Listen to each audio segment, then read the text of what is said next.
Hey, Darren. Thank you very much for calling on such short notice. Good day for you so far? So far, so good. Running around New York City, getting to talk about myself. What's not to What's not to like? Exactly. Well, the bottom line is pretty much on TV now more than you've been in probably 5-6 years. It's nonstop between AEW and Bellator, and you have this big fight coming up on Friday. Are you doing anything different training-wise for this fight on Friday?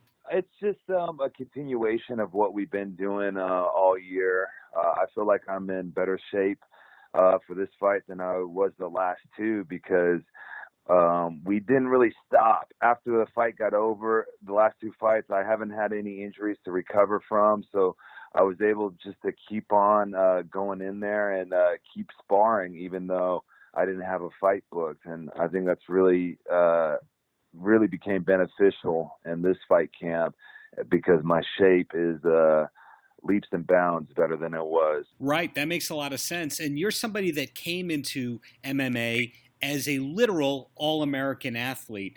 Did you have to change up your wrestling style at all to persevere in MMA? Yeah, it's really incredible. In amateur wrestling, they have rules that won't allow you to stall, that makes you have to go forward and actually wrestle. And then there's also rules against punching your opponent in the face.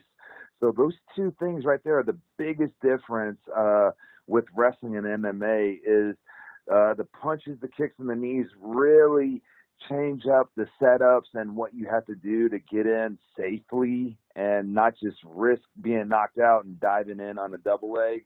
And then the other aspect of it in MMA, there's no rules that are making you go for it. If people don't want to wrestle, you can easily avoid, not easily, but you can avoid wrestling with someone in there and really make them fight a different game. So those two aspects are very much on my mind and that we've been working on throughout the last couple of years. Well, when you're on international television for a decade or so, of course, everybody's looking at you in Hollywood going, well, can that guy act? Let's cast him in something.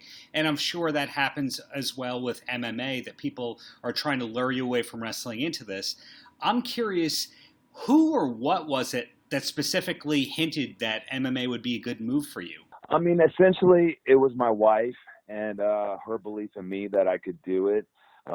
She is a big MMA fan. She trains jiu-jitsu. She trains kickboxing and boxing and wrestling as well. And so she has just as much of a love for the sport as I do. And she just has this innate ability to, just see something in me that, maybe that I even miss. And so really it was her confidence in me wanting to cross over, but also a perfect storm of other things that were happening at the time. Back in 2013, an ex-college teammate of mine, Matt Grice, was fighting for UFC in Tampa, and we went to the fight and kind of got the bug in us then, and gosh, wouldn't it be cool if we could do both? And so slowly we've been planning this since then, but it really didn't start materializing until 2017 when we bellied up to the table and said we're leaving the company and that we're going to invest in ourselves. And in terms of training, are you a big music guy? Does the music you're training to actually matter? There's times during the week where I need a little metal or a little hard rap to get me going. And then there's times during the week where I'm like, ooh, you got to be a bad man if you can come in here and start rolling to, Earth, Wind, and Fire. So I like a little 70s in there mixed with the heavy metal and the rap, depending on, where we are at in the week. Now it seems like you're at top of your game in having AEW and also Bellator going on.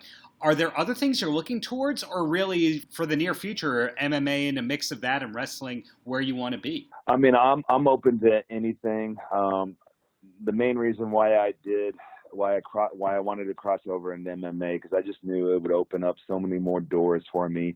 Not only would it help my already incredible pro wrestling career, but it will just open so many doors for my family and I, and just a different crowd, different market, different level of exposure.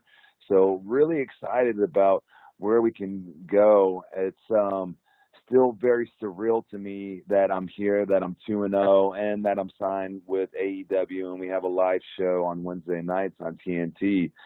So really enjoying it, and honestly, at the same time, just I don't even want to think about it. I just want to keep working hard and make sure that this doesn't go away, because I know this can all go away just as fast as it came. Any chance that we might see any overlap between the two worlds? Perhaps somebody from the inner circle eventually appearing at a Bellator event? Yeah, absolutely. Absolutely. One of the reasons why I chose Bellator over any other of the MMA promotions is because of how they treat their talent.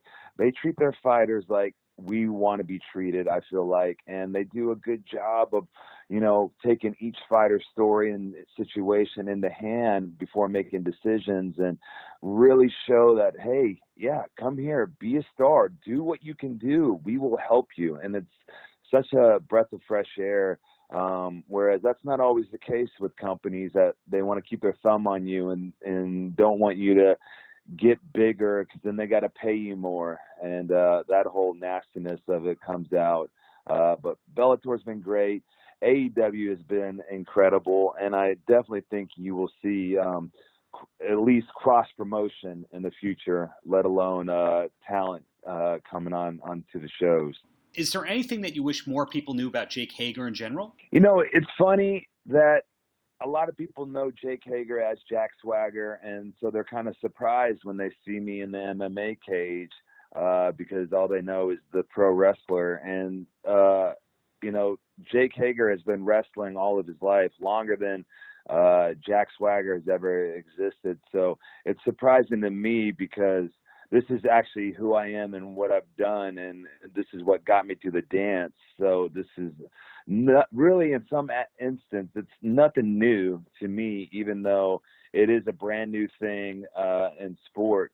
Other than that, Jake Hager is a family man, and I get all my strength from my kids and my wife. So in closing, Jake, any last words for the kids? Yeah, so kids, just know that Jake Hager was never the best athlete. I wasn't the fastest. I wasn't the strongest. I was very lucky to get great coaches around me and believe in them and trust in them. And they showed me that through my hard work that you can get better. So put yourself in a situation where your hard work directly relates to your success, and you will succeed. And then don't stop working hard. Best of luck. Thank you so much for your time, Jake. Have a great rest of the day. All right. Thank you, Darren.